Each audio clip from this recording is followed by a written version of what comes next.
ទស្សនិកជនជាទីមេត្រីនយោបាយប្រទេសថៃនៅបច្ចុប្បន្ននេះនៅតែក្តៅកគុកនៅឡើយទោះបីបានបដូរនាយករដ្ឋមន្ត្រី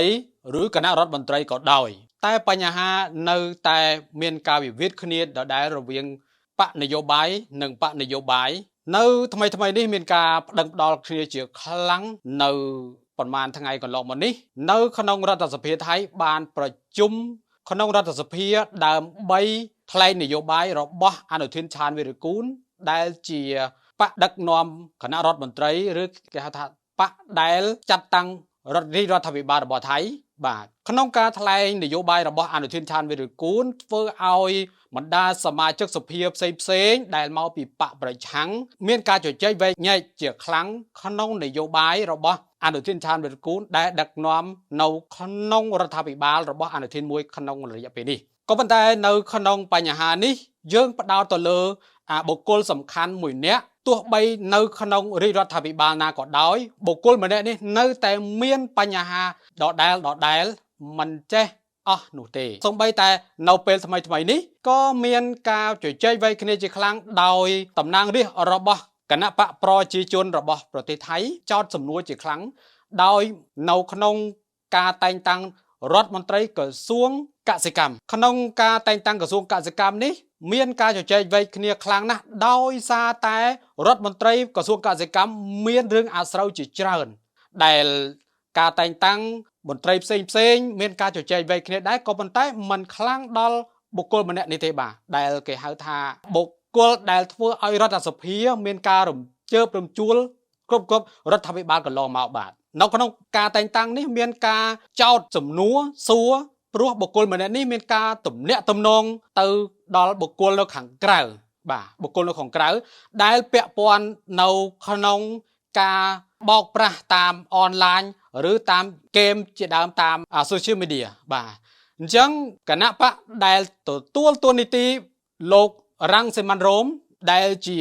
អនុប្រធានបករបស់គណៈបកប្រជាជនហើយក៏ជាប្រធានគណៈកម្មាធិការបញ្ហាព្រំដែនដែរអញ្ចឹងគាត់ចោទសួរថាតើរដ្ឋាភិបាលរបស់អនុធានហេតុអ្វីបានជាឲ្យលោក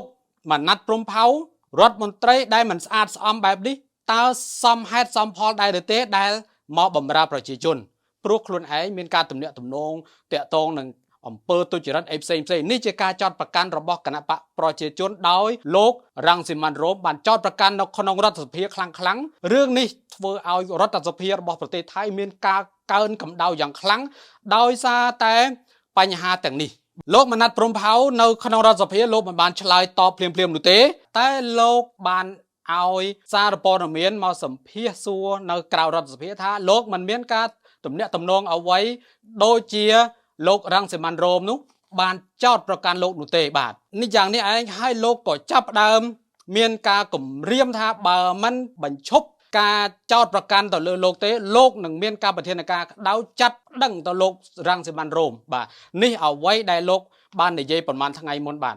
មានការចោទប្រកាន់បាទមានការប្តឹងផ្ដាល់ទៅលើលោករ៉ាំងសេម៉ាន់រ៉ូមបាទរឿងនេះបានធ្វើឲ្យផ្ទុះឡើងខ្លាំងម្ដងទៀតព្រោះការដែលចោទប្រកាន់ឬការដាក់ពាក្យបណ្ដឹងទៅលើរ៉ាំងសេម៉ាន់រ៉ូមគឺមានប្រជាជនជាច្រើនមានការមិនពេញចិត្តជាខ្លាំងបាទមានការផ្ទុះមានការប្រជែកវែកគ្នាមានការបញ្ចេញមតិផ្សេងជាដើមបាទនេះអ្វីដែលយើងទទួលបានបាទក៏ប៉ុន្តែអ្វីដែលជាគាត់សម្គាល់អ្នកដែលទៅប្តឹងដែលពិតប្រាកដនោះគឺមិនមែនជាលោកម៉ាណាត់ព្រំផៅទេបាទនេះអ្វីដែលយើងទទួលបានពីข่าวសុទ្ធលោកណត្តភងศ์រឿងបញ្ញវុធជាមេបករបស់ប្រជាជនថៃហើយក៏ជាសមាជិករដ្ឋសភារបស់ប្រទេសថៃដែរបាននិយាយថាការប្តឹងផ្ដាល់ទៅលើលោករ៉ាំងសេម៉ាន់រ៉ូមនេះមិនសមហេតុសមផលនោះទេព្រោះរ៉ាំងសេម៉ាន់រ៉ូមគឺគាត់ធ្វើតួនាទីដើម្បីប្រយោជន៍ដល់ប្រទេសជាតិបាទនេះបើតាមអ្វីដែលលោកណត្តភងศ์រឿងបញ្ញវុធដែលជាមេបករបស់ប្រជាជនថៃបាទអញ្ចឹងយើងត្រឡប់ក្រោយបន្តិចមកថារដ្ឋាភិបាលរបស់អនុធានឆានវីរគូនដែលចាប់កំណើតមកបានដោយសារតែបកប្រជាជនបោះឆ្នោតជូនណាឬក៏បោះឆ្នោតឲ្យក៏ប៉ុន្តែដល់តែពេលខ្លួនឯងបានជា រដ្ឋមន្ត្រីបានជានាយករដ្ឋមន្ត្រីឬបានចាត់តាំងរដ្ឋាភិបាលហើយស្រាប់តែខ្លួនឯងនេះមកចាក់បានប្តឹងឬគេហៅថាដល់ត្រូវសាយគូតបាទដល់ត្រូវហើយសាយគូតទៅវិញឬអាចតែខ្ញុំអាចតែនិយាយបែបពាក្យអសរោះបន្តិចក៏ប៉ុន្តែរឿងនេះគឺវាអញ្ចឹងបាទខ្លួនឯងបានទទួលប្រយោជន៍ហើយបែរជាងាកមកចាត់ការមនុស្សដែលលើកដៃបោះឆ្នោតឲ្យខ្លួនឯងបានជារដ្ឋមន្ត្រីលោកសមិទ្ធដែលលោករ៉ាំងសេម៉ាន់រ៉ូមបានចោទប្រកាន់ថាមានការទំនាក់ទំនងជាមួយនឹងលោកមណាត់ព្រំផៅតាក់ទងនឹងអង្គើទុច្ចរិតផ្សេងបានប្រគល់អំណាចបាទប្រគល់អំណាចរបស់ខ្លួនឲ្យទៅលោកធនដុនវឌ្ឍនរិទ្ធបាទធនដុនវឌ្ឍនរិទ្ធនេះទៅដាក់ពាក្យបណ្ដឹងរ៉ាំងសេម៉ាន់រ៉ូមបាទដោយបទបរិហាកេប្តឹង100លានបាតបាទប្តឹងរហូតទាមទារសំណងដល់100លានបាតបើសិនជាគិតជាដុល្លារប្រហែលជា33លានដុល្លារជាងនេះអ្វីដែលខ្ញុំទទួលបានអញ្ចឹងសំណួរសួរថាលោកធនដុននេះជាមនុស្សរបស់អ្នកណាទស្សនិកជនជាទីមេត្រីបាទលោកធនដុនគឺជាទីប្រឹក្សាផ្នែកច្បាប់របស់លោកធម្មណាត់ព្រំផៅមនុស្សទាំង3ក្រុមនេះគឺជាមនុស្សតែមួយតែម្ដងបាទព្រោះមណាត់ព្រំផៅគាត់មិនបានដាក់ពាក្យបណ្ដឹងដោយផ្ទាល់ក៏ពិតមែនក៏ប៉ុន្តែលោកសាមិទ្ធជាអ្នកឲ្យទីប្រឹក្សាច្បាប់របស់មណាត់ព្រំផៅជាអ្នកដាក់ពាក្យបណ្ដឹងលោករ៉ាំងសេម៉ាន់រ៉ូមមនុស្សទាំង3ក្រុមនេះគឺជាមនុស្សតែមួយតែម្ដង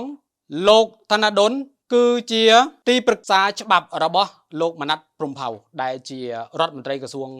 កសិកម្មបាទអញ្ចឹងលោកសមិទ្ធដែលជាអ្នកមានបញ្ហាជាមួយលោករ៉ាំងសេម៉ាន់រ៉ូមលោកទាំង3នាក់ហ្នឹងគឺជាមនុស្សតែមួយព្រោះលោកធនដុនក៏ជាទីប្រឹក្សាច្បាប់របស់លោកធម្មរតព្រំផៅដែលជារ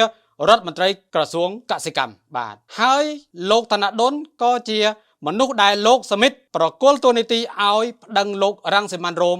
ផងដែរបាទប្តឹងនេះក៏មិនមែនតិចដែរប្តឹងទាសំណងរហូតដល់100លានបាតបើគិតជាដុល្លារវិញ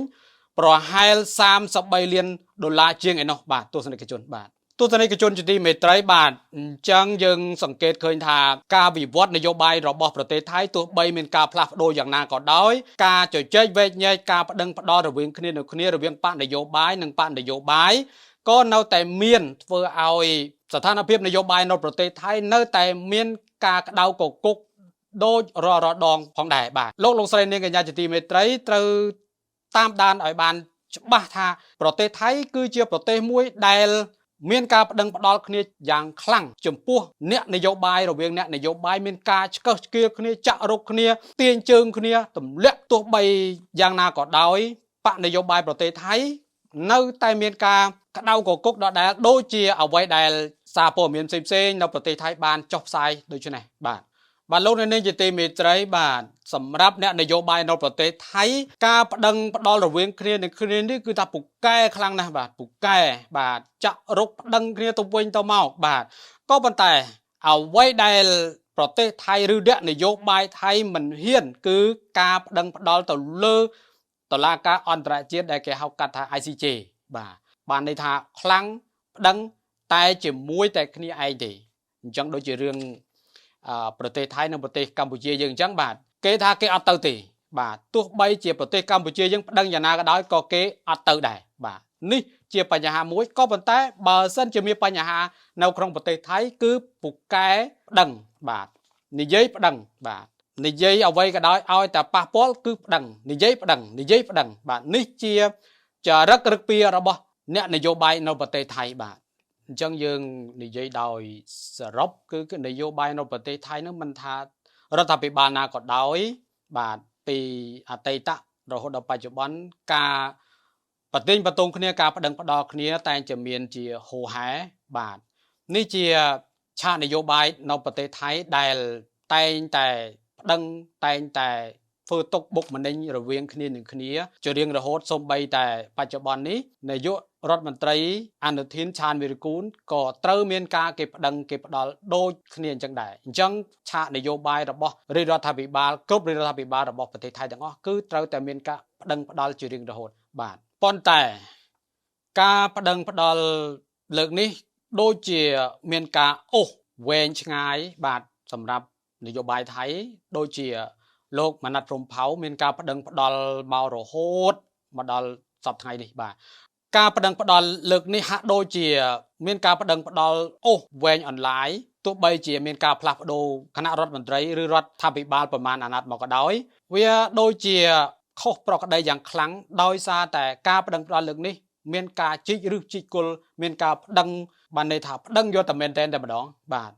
បង្ហាញឲ្យឃើញថាការប្តឹងផ្ដាល់លើកនេះជាសញ្ញាមួយដែលឲ្យឃើញថាវាមានការបែកបាក់ផ្ទៃក្នុងរបស់អ្នកនយោបាយថៃ